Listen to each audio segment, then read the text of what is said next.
तो hi friends, BRO border and road organisation ITI जो लोग किए उनके लिए एक बम्पर वैकेंसी आ चुका है। और टोटल वैकेंसी कितनी है? 542। झारखंड में बीआरओ में बहुत सारे लोग काम करते हैं। और झारखंड में भी सबसे ज़्यादा जिस इलाके के लोग काम करते हैं उसका नाम है दांतू। आपने नाम सुना होगा, बोकारो में ये इलाका पड़ता है। बीआरओ में आपको दांतू के लगभग 100 से ज़्यादा आदमी काम करते हुए मिल जाएंगे। ठीक है, चलिए जान लेते हैं अब इसके बारे में, वैकेंसीज़ के बारे में। तो गवर्नमेंट ऑफ इंडिया की ये वैकेंसी है, मिनिस्ट्री ऑफ डिफेंस की ओर से निकाली जाती है। ठीक है, border and road organisation BRO के नाम से जानी जाती है। ठीक है, और देख लेते हैं तो इस बार कौन कौन सी वैकेंसीज निकाली गई हैं। और ये फॉर्म आपका ऑफलाइन है, इस कारण भी बहुत सारे लोग नहीं जान पाते हैं और बहुत सारे लोग अप्लाई करने से भी कतराते हैं। तो application are invited for filling of the following post. ठीक है, इन जनरल रिजर्व इंजीनियर। चलिए एक एक करके जानते हैं। Force from Indian national mail only, तो केवल मेल कैंडिडेट को लिया जाएगा, फीमेल कैंडिडेट को नहीं लिया जाएगा। ठीक है, चलिए देख लेते हैं पोस्ट। तो देखिए यहाँ पे अगर आप इस पोस्ट से आईटीआई किए हैं तो यहाँ पे आप अप्लाई कर सकते हैं। और जनरली इसमें आपको पोस्टिंग जो है ना कश्मीर साइड में मिलता है, मतलब जहाँ जहाँ पे बॉर्डर है। ठीक है, तो देखिए पहला आ जाता है व्हीकल एंड मैकेनिक, इसमें आपका जाता है बैकलॉग और total current backlog total vacancy 342 को इसमें। ठीक, फिर आता है MSW पेंटर का, इसमें current backlog and total vacancy कितना है? 13 को है मात्र। नेक्स्ट देख लेते हैं तो DES MSW DES, इसमें टोटल वैकेंसी 205 को है, टोटल 542 वैकेंसी है। चलिए जान लेते हैं।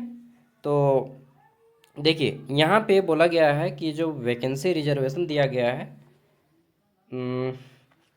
Total vacancy for various trade तो 342 है इसमें। और ESM 15% टोटल 49 को इसमें आपका ESM रिजर्वेशन डाला गया है। सब इसी तरह से देख लीजिए। अब जान लेते हैं क्वालिफिकेशन क्या मांगा गया है। ठीक है, तो यहाँ पे ये हिंदी वाला फॉर्मेट है। क्वालिफिकेशन तो कहाँ गया यार? तो देख लेते हैं, यहाँ पे हमें डेट मिल जाता है। ठीक है, डेट डेट कब से है? तो starting date of receipt of application, तो ये जो है 11 अक्टूबर से फॉर्म शुरू है। लास्ट डेट कब तक है? तो last date of receipt application for all state except the कुछ कुछ स्टेट्स को एक्सेप्ट किया जाता है, जैसे कि नॉर्थ ईस्ट के स्टेट। ठीक है, नागालैंड, वो सबको ज़्यादा टाइम दिया जाता है। बाकी जनरल लास्ट डेट 24 नवंबर है, 24 नवंबर तक आपका फॉर्म जो है पहुंच जाना चाहिए। ठीक है, और कुछ कुछ डेट का 9 दिसंबर लिखा गया है लास्ट डेट। आगे देख लेते हैं तो यहाँ पे और कुछ चीज़ें बोली गई हैं। For serial number 1, for serial number 2 and 3, देखिए उम्र जो है 18 से 27 साल होनी चाहिए। डेट ऑफ बर्थ यहाँ पे दे दिया गया है किस कैंडिडेट का कितना होना चाहिए। तो जनरल में 1998 से 2007 वाले तक अप्लाई कर पाएंगे, OBC 1995 से 2007। ठीक है, और ST SC 1993 से 2007 तक के हैं तो अप्लाई कर पाएंगे। और फिर सीरियल नंबर 2 और 3 के लिए 2000 से 2007 तक, 1997 से 2007 तक, और इसमें 1995 से 2007 तक। ठीक है, और ये आपका फॉर्म का फॉर्मेट है, इसको अप्लाई करना होगा। अरे भाई एक चीज़ नहीं बताएं कि ये बहुत गंदा क्वालिटी भी है और क्वालिफिकेशन क्या चाहिए नहीं बताएं। चलिए देख लेते हैं, कहीं पर लिखा होगा यहीं पे नोटिफिकेशन में। तो जनरल इंस्ट्रक्शन दिया गया है, only male candidate need to apply. और नीचे में यहाँ पे कुछ दिया गया है, centre for physical efficiency test, मतलब आपका जो है फिजिकल एफिशिएंसी टेस्ट भी किया जाएगा, दौड़ वगैरह शायद होगा। ठीक है, इसको पूरा पढ़ने से ही पता चलेगा। चलिए पढ़ते हैं, एक एक करके जानते हैं। इसको आगे ऊपर उठाते हैं तो हाँ, फिजिकल भी होगा आपका इसमें। एज रिलैक्सेशन 18 से 27 साल, वो तो देख ही लिए। जल्दी जल्दी आएगा तब तो यार, कितना नीचे है। फॉर्म फीस देखिए, फॉर्म फीस बोला गया है यहाँ पे कि जनरल कैंडिडेट एंड EWS को 50 रुपया दिया जाएगा, OBC का भी 50, ST SC का फॉर्म फीस फ्री है। ठीक है, और फॉर्म कैसे अप्लाई होगा? तो देखिए यहाँ पे बोला गया है application fees, candidate must pay the application fee non refundable through online. ये आपको इस लिंक से आपको ऑनलाइन पेमेंट करना होगा। किसी भी साइबर के पास जाइएगा या अपने मोबाइल से भी इसको गूगल लेंस से इसको स्क्रीनशॉट मार लीजिए। इसको जो है क्या करना होगा, मैं पीडीएफ वीडियो का डिस्क्रिप्शन में दे दूंगा। इसको आप क्या कीजिएगा, इस पे जाइएगा, गूगल लेंस से स्कैन कीजिएगा, पेमेंट करके पेमेंट रिसिप्ट मिलेगा, उसको आपको ले लेना है, ठीक है। और रिसिप्ट को क्या करना है, यहाँ पे बोला गया है payment favour GREF centre Pune के नाम से आप पेमेंट कीजिएगा, ठीक है। और no other mode payment will be accepted, तो ये केवल इसी मोड से आपको पेमेंट लिया जाएगा। The candidate must attach the copy of e receipt along with this application form. Application fee जो है for each category mandatory as follow. तो आपको ये पेमेंट कर लेना है इस लिंक से जा करके, ठीक है, इस लिंक से। और पेमेंट करने के बाद आपको एक रिसिप्ट मिलेगा, उसको भी ऑफलाइन सेंड कर देना है। हाउ टू अप्लाई, तो देखिए यहाँ पे बोला गया है कि application will be filled up Hindi and English. आप किसी भी भाषा में फॉर्म को भर लीजिएगा, सबमिट कर लीजिएगा। एप्लीकेशन ऊपर में देख लिए, हाँ, तो आप लोग पढ़ लीजिएगा। क्वालिफिकेशन वही ITI चाहिए इसमें।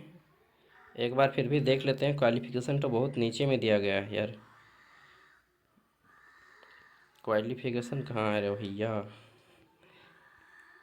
इसको पढ़ लीजिएगा आप लोग खुद से। रिटन टेस्ट फिजिकल भी दिया गया है, तो इसको पढ़ना पड़ेगा। मैं केवल नोटिफिकेशन दिखा दिया, क्वालिफिकेशन दिख जाता तो मैं वीडियो को एंड कर देता। चलिए देखते हैं। देखिए पेज नंबर 19 में क्वालिफिकेशन के बारे में बताया गया है। हालांकि पेज नंबर 31 पड़ता है, लेकिन लिखा है पेज नंबर 19। देखिए व्हीकल मैकेनिक में मैट्रिक पास होने चाहिए, और दूसरा क्या होना चाहिए, आपको जो है processing certificate of mechanic in motor vehicle या डीजल, ठीक है, या फिर हील इंजीनियरिंग, सॉरी हील नहीं, हीट है, heat engine, heat engine, diesel motor vehicle या डीजल मैकेनिक, इनमें से अगर कोई सर्टिफिकेट है तो आप इसमें अप्लाई कर सकते हैं। या फिर सर्टिफिकेट अगर आप किस में, तो इंटरनल कॉम्बिनेशन इंजन या फिर tractor form industrial training institute.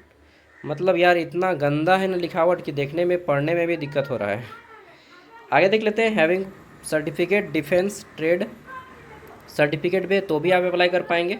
और पेंटर वाले में अगर आप पेंटर किए हैं ITI से, ठीक है, painter certificate from ITI industrial training institute, तो आप अप्लाई कर सकते हैं, ठीक है।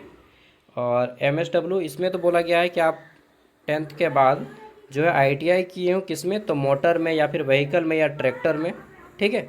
चलिए ये सब पढ़ लीजिएगा, और इसका PDF मैं वीडियो का डिस्क्रिप्शन में दे रहा हूँ। चलिए ये पूरा PDF है 42 पेज का, इसको सब पढ़ लीजिएगा, ठीक है। और देखिए यहाँ पे कैसा कैसा एग्ज़ाम होगा, किसका कितना हाइट मांगा गया है वो भी देख लीजिए। 152 सेंटीमीटर जनरली आपको। हाँ, झारखंड के लिए कितना हाइट चाहिए, तो झारखंड के लिए हम लोग आ जाते हैं, किस में गए हैं जी, ईस्टर्न। ये देखिए 157 सेंटीमीटर हाइट चाहिए झारखंड के लिए, ठीक है। तो इसको ध्यान रखिएगा। और वेट आपका जो है 50 kg होना चाहिए, तो 157 5 फुट 2 इंच। चलिए जो लोग अप्लाई एलिजिबल हैं अप्लाई कर दीजिएगा। यहाँ पे फॉर्म का फॉर्मेट भी है ऊपर में, देखिए ये फॉर्म का फॉर्मेट है आपका, ये वाला, ठीक है, सब फॉर्म का फॉर्मेट है।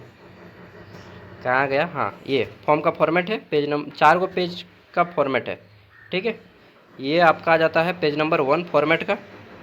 ये पेज नंबर 2, यहाँ पे देखिए 2/4 लिखा है, ये 4/4 तक को इसको प्रिंट करवाना है, 3/4, ठीक। और फिर आ जाता है 4/4, ये 4 पेज का प्रिंट करवाना है, ठीक है। चलिए यहाँ से ख़त्म, इसको नहीं लेना है, ये 4 ही पेज आपको प्रिंट करवाना है। Okay, bye.